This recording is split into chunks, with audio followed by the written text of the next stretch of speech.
a lot of our videos on Palestine are being shadow banned. A lot of our videos are being shadow banned. We, on some of the videos, are getting hundreds of views, where normally it would go into the tens of thousands of views. Now, I don't care about the clicks. I don't care about the likes. I don't care about the positive comments. I really don't. I mean, that's not the purpose of making those videos, as is actually, to be honest, the Dawah channel. Generally, we're not. The only reason we use those criteria is just to see that the success of it, hopefully the message getting out to the people. And in this particular case, there's no freedom of speech, clearly, because they are shadow banning a lot of our videos. I had one about freedom of speech, for example. Ben, mashallah, may Allah bless him, Ben Ikra, who does a lot of editing and does a lot of our, mashallah, videos. He looks through he looks through all the algorithms, he looks through all of the feedback and everything else on the analytics of the channel, analytics of the videos, and he instantly knows that looks like this one has been shadow banned, this one is being shadow banned.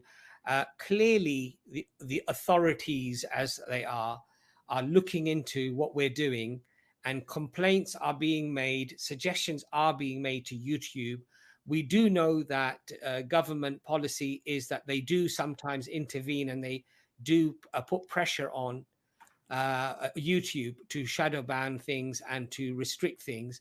And unfortunately, I think it is happening on some of our videos. So what I would please urge you to do, we've got nearly 600 of you watching, please at least look. Some of us can't maybe go on the marches. Some of us can't donate huge amounts of money. I understand that. Some of us are very busy in our lives. I fully appreciate that your obligations may be such that you can't spend too much time on it.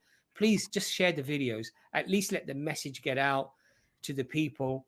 And hopefully it will change people's hearts and their minds when it comes to the Palestinian issue with the Israeli issue. What is remarkable, and I think I remember listening to Professor Norman Finkelstein on this, the political scientist who himself, as many of you know, is a Jew, ethnically Jewish. Both of his parents are Holocaust survivors. He is very astonished, he said, pleasantly astonished and surprised at the level of support that the Palestinian people are getting, especially from Generation Z, the younger people who themselves are completely disenfranchised by governments who are clearly corrupt, who are clearly suppressing and oppressing their own people in their own countries, where many of these youngsters are feeling that they don't have the sort of opportunities that perhaps my generation, Dr. Imran's generation, have had. I'm not going to include Jordan; he's too young to be included in our generation. But, and they are now looking into these things, and they're investigating these things. And many even hardened Israel supporters who formerly were Zionists are turning around and saying, look, this is genocide. This is wrong. Our governments have been lying to us. Our media has been lying to us. And it is affecting people. So when you recommend our videos, and when you hopefully push those videos out, maybe it just allows people to have a little spark. When we start mentioning academics, Jewish academics like Elon Pape, Professor Norman Finkelstein, who is the other one? Gabor Mate. Gabor Mate, who himself was a child and a Holocaust survivor. Okay.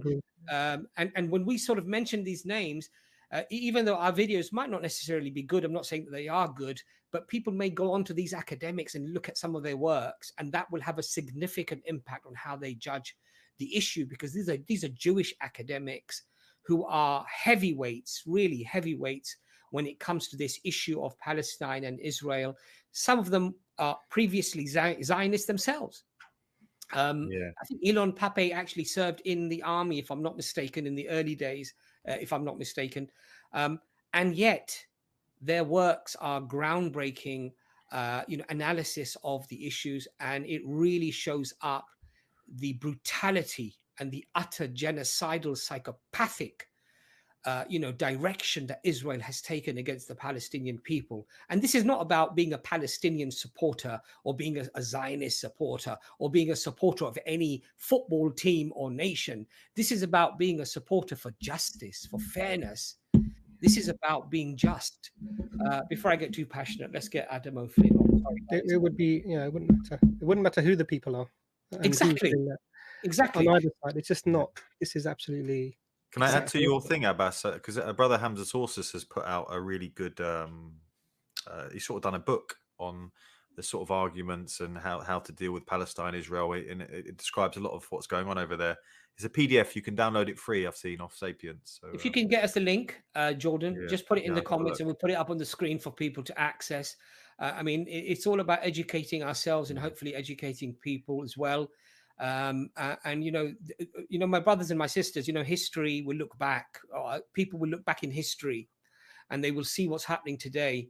And these people that are supporting the genocide, like the Americans, like predominantly European leaders, like predominantly the European press, they're going to be looked at in a very, very harsh way, and quite rightly so, because what is happening is textbook, according to Craig Mokaiba, the United Nations human rights lawyer who was working there for 31 years. This is textbook genocide. These are legal people who've been trained in genocide, who were involved in taking other countries to court for genocide. So these are not your average day, everyday sort of, two guys in a pub or a coffee shop just talking and calling it genocide. These are people who are well trained in recognizing what genocide is from a legal perspective, and they are saying clearly what is happening is textbook genocide. So all of these people who are supporting Israel blindly and arguing for the Zionist cause are actually supporting textbook genocide, and you're going to be looked at in a very, very sad way, not just by people of your country or the world, but I'm sure even your own relatives, your sons, your daughters, your grandkids are going to look back and they're going to think, my granddad was a genocide supporter. Shame on him.